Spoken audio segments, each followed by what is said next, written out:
Or tool. Well, and then we make a comment too. The book then goes on to the incomplete block.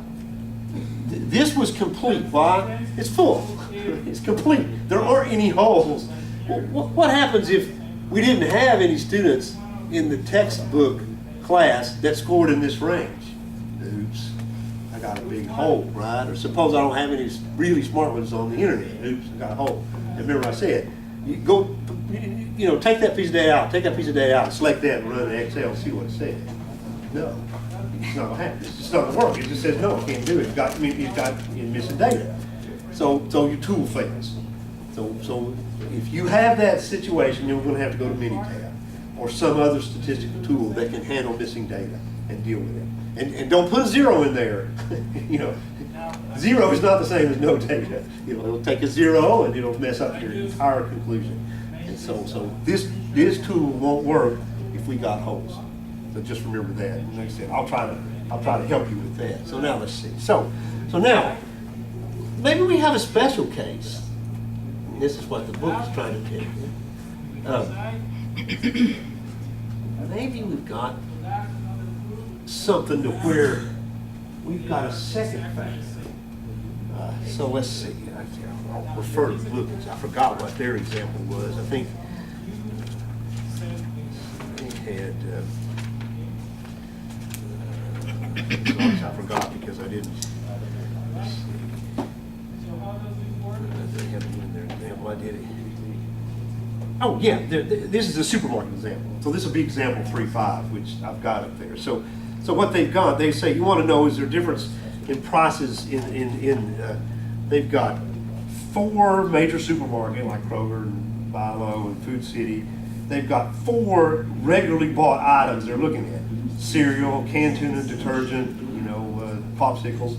And luckily they've got 4 different manufacturers of the cereals of the cereal, the tuna thing. So you can see, boy, this is a special case. I got 4 supermarkets, 4 items, and 4 manufacturers. But suppose you asked me to do this, and can do Food City and Hanes here and Kroger's and all.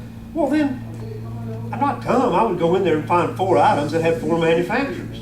I'm sure I could do that, and we can figure it out. Now, hopefully, I wouldn't find 4 items that were all in the dog food aisle or something. I think a little bit about, because I think that's kind of comparable, right? That maybe Hank's just says high price on dog food, and so that's 3 factors, right? In the example in the book, I've got supermarket, I've got the particular product, and I've got the manufacturer. So that doesn't fit into this format. I could put supermarket and I could put product, and where do I put manufacturer? So what can we do? Well, the Latin square is what you can do if we've got this nice situation. So what is a Latin square? Let's see. If I forget, I think this paper does a good. If you read this paper, by the way, this paper's got some nice definitions. You ought to read it. Look at somebody's different perspective of the definitions of variables and units and control units, because we hear these words and we're like, man, what do they mean? And I'm trying to use the same words like treatments or data points or things. But so he's got some, maybe a woman, got some good, some good definitions. Okay, so what do you do on this Latin square? I was hoping I could get to this. So what it is, we've got, in fact, you can experience it. We've got one variation this way, one variation this way, and one variation within the table. So what you're doing, right? We've got, for example, maybe the product this way, the can of tuna, the cereal. We got the supermarket this way, and the manufacturer this way. Notice this is why you had to have 4, 4, and 4, or 3, 3, and 3, or whatever, 2, 2, and 2. Notice that every option falls in every combination, right? In fact, it's probably easiest to look at it with D, since D is on the diagonal. D is in 1 and 4, 2 and 3, 3 and 2, 4 and 1. So each manufacturer appears in the row and the column here, and you mix it around. So you can see, in fact, it's probably easiest to see the pattern looking at it diagonally. Okay? So that's the feature of this Latin square. So again, wow, this is the very specific thing. But if you are the one, like I said, if you're the one asking me to do the grocery stores, I could go find that and do that. And why would I do that? Because it's fast and efficient, right? I could quickly, I'm quickly looking at three things. Quickly. You know, I'm not having to do a giant matrix. I'm not having to do this table for A, this table for B, this table for C, and then try to put that together. I'm quickly analyzing some of this stuff. Okay, so let's see. So what happens in the Latin square? Well, they go through all the math. Yeah, let's see. So here's the example. Let's look at example. Let's kind of discuss it. So in this paper, they're wanting to apply this Latin square not to supermarkets, but this paper they're applying it to a computer. So the computer, they've got a computer sales. So they've got, in fact, I should get out. I've got a little marked up where the paper so I can point some things out. I keep forgetting I got that. I don't want to. Let's see. So did I miss? I said the definitions. Pointed that out. Yeah, in fact, here, let me go back to one I didn't point out. It's a good statement he had. Yeah, here, it's right there. So the Latin square is a method of organizing an experiment, in this case a marketing experiment, that's why I use that word, which studies simultaneously the effects of the interaction of three factors. Whether on the dependent variable, okay? Yeah, so we got the intervention of three factors. So it's a way to efficiently study three factors. So what is this person, this Dura, study? Okay, so in their example, here, I'll hold it up. Okay, so they're going to sell a tablet, okay, and they've got some specifications, but they're offering, what are the three things that they're going to look at the impact of these three variables on sales. So what are the three variables? One of them is an improvement, so they're having the impact on the volume of sales. They got four different improvements, better display, a different CPU, a better flash storage, or a different operating system with an HDMI port. So we've got four hardware, software slot configurations on these computers. That's one factor, the configuration. The second factor is how did you distribute it? Did you sell it through an e-shop, through an auction, through a specialized store, or at some hypermarket? I don't even know what a hypermarket is. Okay, but anyway, they got four ways to sell it. So again, remember, this is a special case. You got to have 4, 4, and 4. So we got four options on the tablet, four ways to sell it, and then four service packs: a 2-year warranty, a screen and shield cover, an HDMI cable, and a DC charger, and a Bluetooth keyboard, and an external battery. So four different little service things that go with it. So we got 4, 4, and 4. That's good. So they've labeled them improvements are the hardware packages. The D is distribution channels, and S is the service packs, they call it. So it fits right in the Latin square. And again, why? Because they controlled it, right? There may be a fifth option. Well, we're not looking at that because maybe we didn't sell the fifth option, or maybe we didn't have a fifth distribution mechanism, so we can't look at a fifth option unless we roll it in and do something really completely different. So now what does their data look like? Let's see. Yeah, so here's their data. Alrighty. So okay. So they've got the service pack 1, 2, 3, 4, the distribution channel D1, D2, D3, D4, and they're calling the options, the hardware options, configurations A, B, C, and D. So they've got, and these numbers down here are the sales. Like for example, distribution channel 1 with service pack 1 selling hardware option A sold 800 computers. Vice versa, hardware option B, C, D, and then you can see how it's laid out. A, B, C, D, A. Okay. So, and you can tell these data are made up because they all come out nice and even. That's all right. It lets us be able to see it. 10,000 units. That's it's always. So mathematically, and he makes this statement right here, and I really like that statement. If everything didn't matter, the distribution channel didn't matter, the service pack didn't matter, The hardware option didn't matter. You should think you would see 625 in each square, right? Why? Because it's 10,000 divided by 16. Nothing matters. So everybody, regardless of the service pack or the distribution or the hardware option, all the sales are the same. It was 10,000 divided by 16 is 625. No, that's kind of nice already. We're statistically analyzing things, and we say, no, wait a minute. No, I don't see 625. Look, that one looks good already. Okay, I like that one. This one looks bad. I don't like that one. Bad, good, good. So we can already kind of start looking who's good and who's bad. Wait, it's down here. Okay, but so did they shift that table by that pattern? They did, yes. Okay, so that's a pattern. Yes, that's the pattern, and do you have to use that type of pattern? yes. Okay. And there are other patterns you can use. That's what the Kim paper that I just threw up in there Okay. shows you how to make patterns. They've actually got an Excel spreadsheet. Because this is easy. We could do the pattern this size, but what if we had, 20 by 20 by 20? You can always go through and make that pattern. Yeah, you can always. Just shift it. Yeah, just shift it diagonally like that. Because basically, you can see what you're doing. A, B, C, D, then move it over one, move it over two, move it over three. Yeah. And so you can always fall back on that pattern, but there's other patterns too.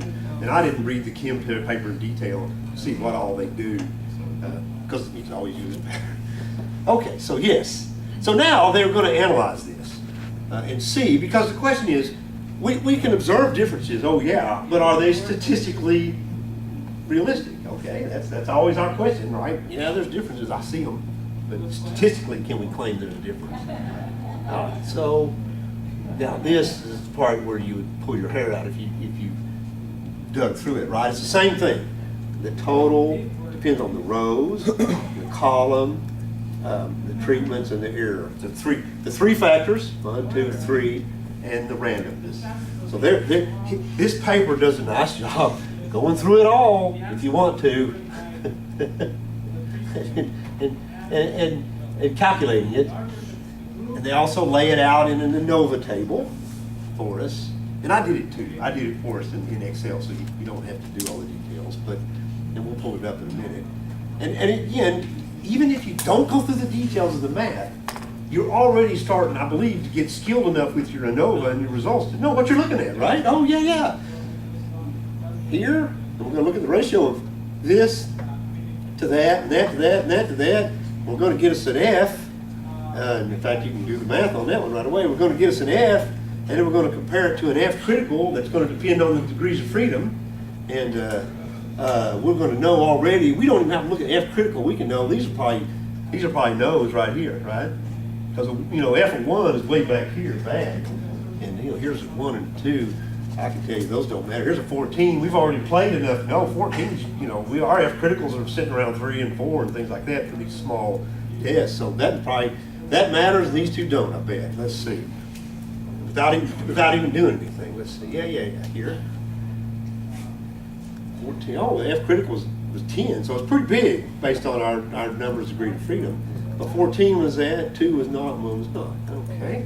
So what did that mean? I forget which ones went with which. The lines, the columns, and the treatments. Let's see. The lines were the.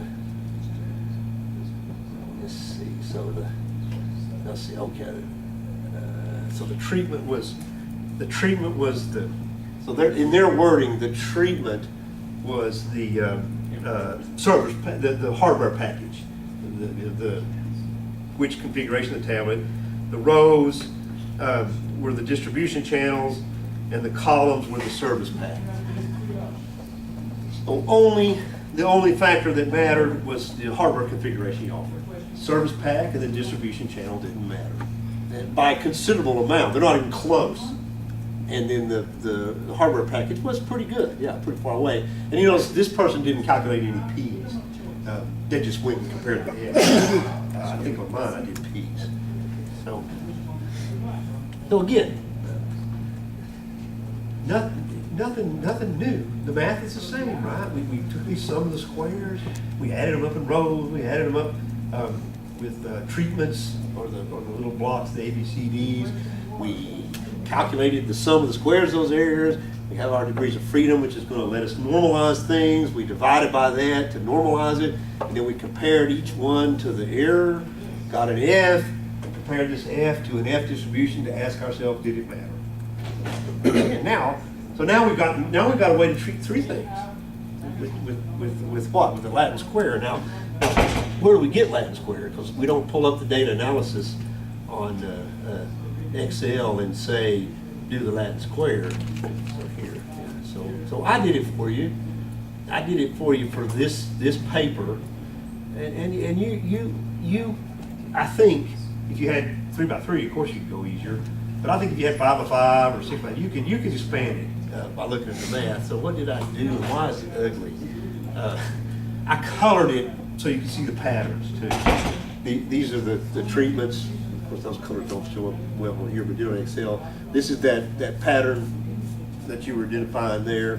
So I colored it that way, and I've done the math that's in the Dura paper, and I've got these color coded to which little piece of information they use. Like I said, when you put it up in Excel, you can actually see it. And so I've done the calculations that the Dura paper did, and the calculations are simplistic. You know, they're nothing but, you know, these are just a sum, right?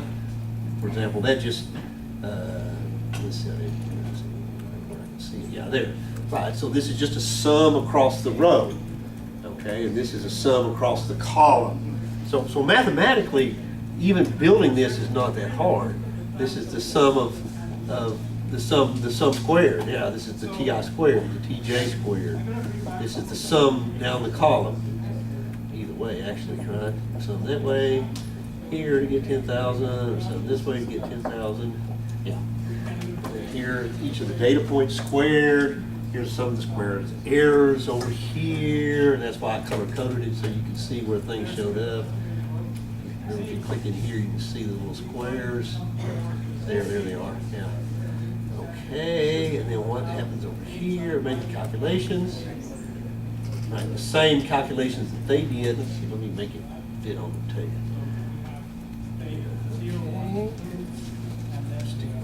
So I did the same F's that they got. Now, here, I did do this for you. Got your F criticals for you. Here, using the F inverse function. I can show you so you can see how to do that. Remember, there was the percentage.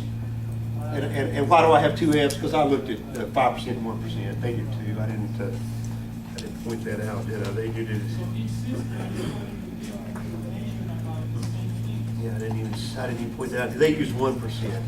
That was the 9. That's the 1%, or there's a 5% F too. Yeah, and that's why I was saying our F's are normally 3 to 5. And then I should have done the P's. Where did they go? Maybe I didn't do them on this sheet. Oh, I didn't do the P's on here either because they didn't in the paper, but I did the P's on example 3.5. So I can show you how to calculate P's instead of just F if you want to. I put it down here, so we'll see that. Another technique, right? Okay. Food hadn't come yet, or They're setting it up. set it up. Because this is a different break. Yeah, we kind of come to the end of the Latin squares. Now we can go back and review things. So does it seem to make sense? Or is it off? I think what you see, I think you'll see these things. You keep seeing the same tools, these same conclusions, these same thoughts. It starts gelling. That's a good tool. I think it works. You know, you think about.